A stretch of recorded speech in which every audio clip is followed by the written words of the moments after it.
All right, I got 30 minutes. I think it's plenty of time. Um, there's there's that phrase. It's um, it's called divide and conquer. Divide and conquer. It's just so fucking sad the world we're growing up in, man. Shit. And I'm not saying that in any messianic way. I'm just saying that because I'm so fucking lonely and shit. Because they don't teach critical thinking, right? they don't fucking teach critical thinking, and so it's like I hear all these, because I like to listen, and I hear all these people nowadays, and they're talking. They might be talking history, they might be talking geopolitics, they might be talking this, they might be talking that.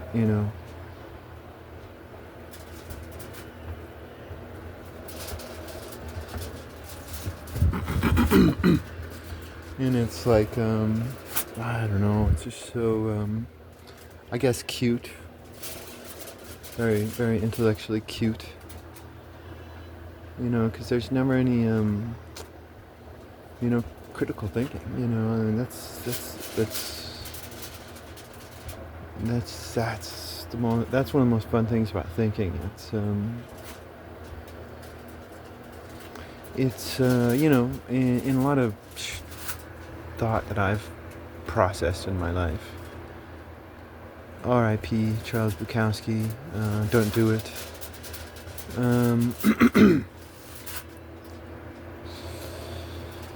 Because, like, in the past, like, paper was precious. It wasn't worth, like, a cent or less. Shit. Paper was fucking precious in the past. And so there's a lot of just much better stuff in the past. Because a lot of people who researched whatever, they researched it, through their own struggles in life. They didn't have a scholarship, they didn't have loans, they didn't have to do it in order to get a job.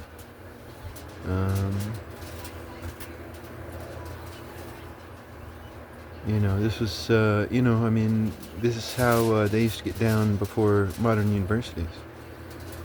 And, I'm not saying, good versus evil here. I don't think that way. Because, these modern universities have done a lot of amazing things in science and math and engineering and all that.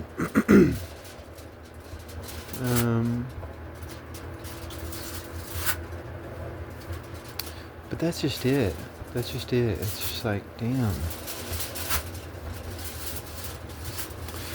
Because, like, I heard about that that phrase, divide and conquer, right? And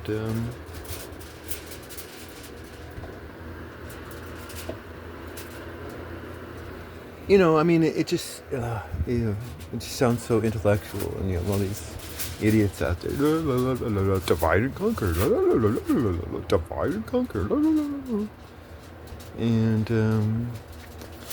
I was thinking about it, and I'm just like, it doesn't make sense. Like, what the fuck are you talking about? Like, it sounds intellectually cool. It does. It sounds intellectually cool. It sounds intellectually dramatic. But like, I've been doing stories lately, and like a lot of the stories I like doing are like real stories. Like, although the first stories I want to get out there, they're totally, like, some of them are just Looney Tunes at times. But like, I like real stories, and it's like anytime anybody's speaking about divide and conquer, they're putting themselves into the perspective of the dividers and the conquerors. Because if you put yourself into this perspective of the conquered, it doesn't make any sense. It doesn't make any sense. It's like, hey, there's these, Caesar over here. He's pretending to come in and save the Gauls. you know.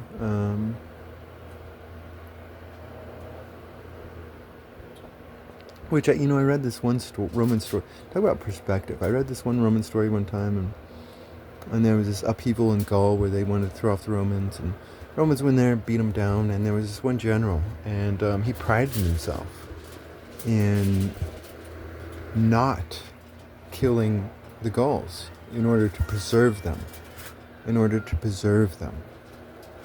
right? Because he was being like his hero Caesar,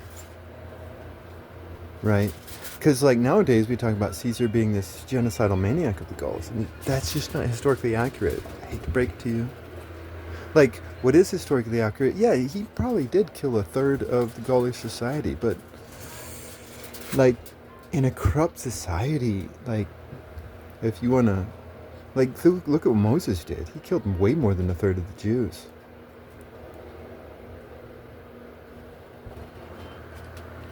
In order to purify his society. Anyways, we're getting ahead of ourselves. Not ahead of ourselves. We're jumping onto a different subject right now. Anyways, it just makes no sense if you're in the perspective of the conquered. It's like, hey peoples, like, why are you wanting us to get conquered? Why? Like, this guy's obviously trying to divide and conquer us. Like, divide and conquer. We all intellectually know divide and conquer. Like, why? And it's, what I came up with, and I see it in the past and I see it today, and what I came up with was, it's the delusion of the conquered. I made another video about this, but I like this idea. It's called the delusion of the conquered. Look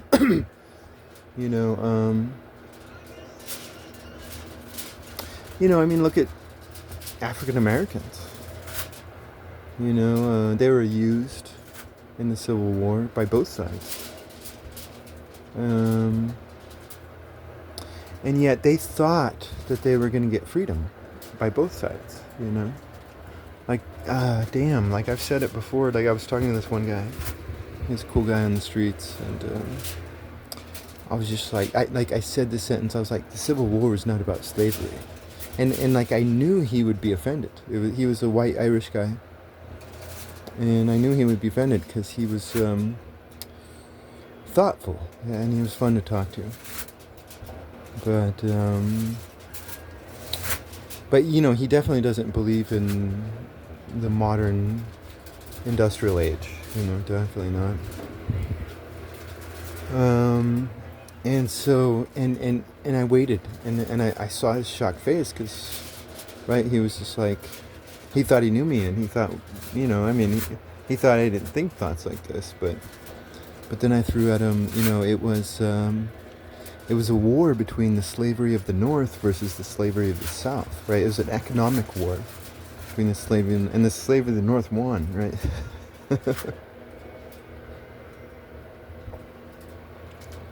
And so that's the delusion of the conquered. It's the delusion of the conquered, And if you want to get into another example, which is actually another reason I made this video, because I like that idea, the delusion of the conquered. You just look at Native Americans nowadays, and so-called Native Americans, because I'm a Native American, shit, born here, raised here. I don't know fuck about Europe. Fuck, man.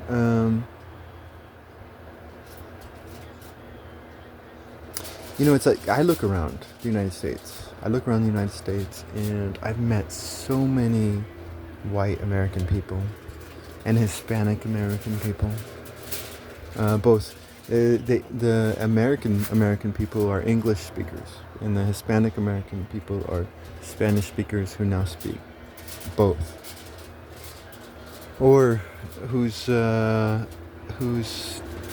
just like the Germans. They came over, and for generations they still speak German here, but eventually English wins out. So the Hispanics they're English, Like, one thing I like, you can have a show or a movie, and two like cops or soldiers are talking to each other, and they're like, "Hey, Diaz, go over there and do this," But there's this camaraderie between the Hispanics and the English descent, and they're not even English. They're mutts. English is just the language. It's actually American, if you want to be linguistic. But I've met so many white and Hispanic Americans, and damn, I met so many. I met so fucking many. I am Coco Pelli. I am fucking Coco Pelli. Anyways,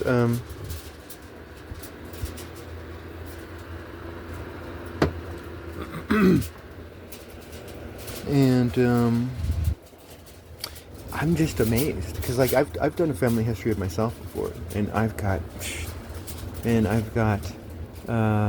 Scottish, Irish, English, Welsh, German, Spanish, Apache, and I know I have like my grandpa was a Bernal, so I'm thinking I have Bernal Indian in me. I don't know.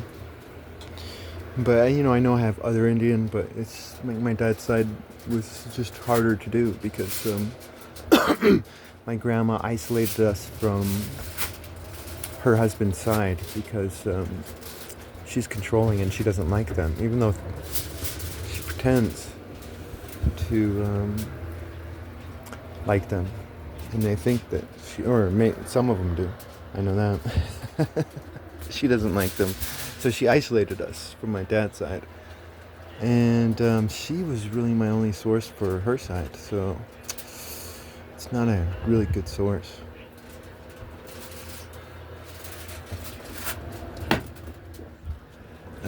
Anyway, so I know the least about my dad's side. But I know I have Apache in me. From my dad's side. Or from my father's side. The first Arsenio.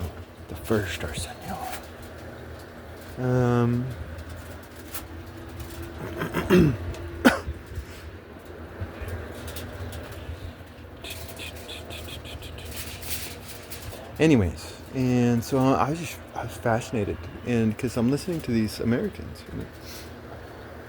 and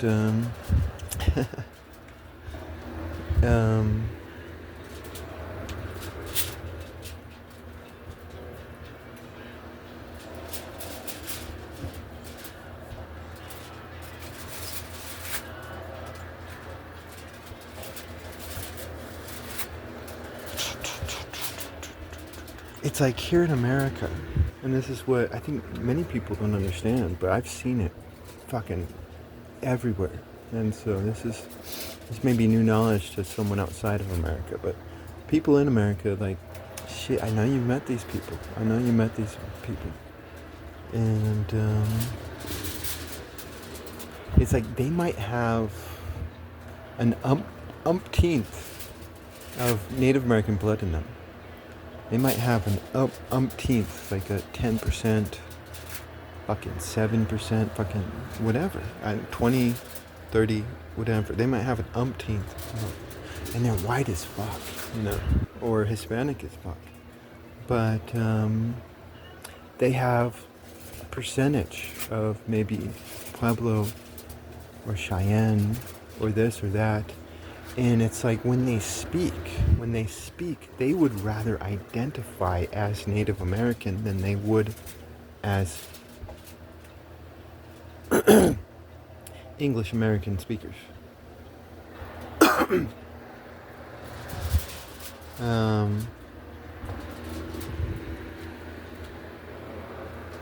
And it's like, fuck, it's like, you see the propaganda and all that stuff, and you see the emotions, and you see the hatreds, and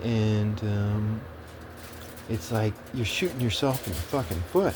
It's like there's growth and there's death, and those are two different fucking things.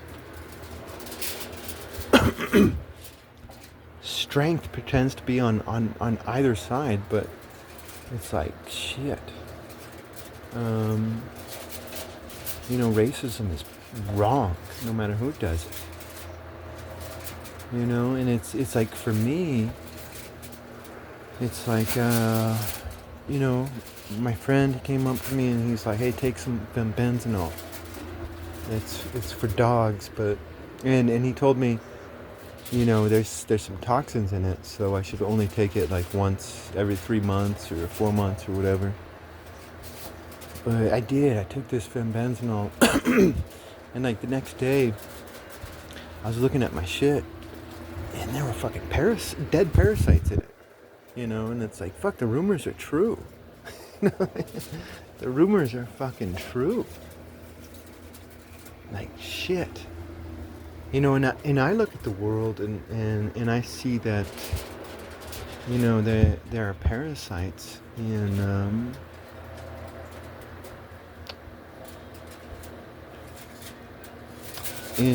all Americans, in Pueblos too, and Apaches, and blacks and whites. There's parasites in all of us, you know, and it's just like, to me, it's just so fascinating to see this idea of the delusion of the conquered. Because the conquered think they're going to win, just like the northern blacks thought that they were going to get their freedom. Sorry, nope. The delusion of the conquered. I like that. That's my idea. And Mike Zoltano's idea. Because it's all around us. The delusion of the conquered. It's just all around us. And it's just such a different perspective on this idea of divide and conquer. Because if you listen to all the rational people out there, it just doesn't make sense if you try to look at it from a different perspective. And but the other reason I wanted to make this video is just that thought is fucking three-dimensional.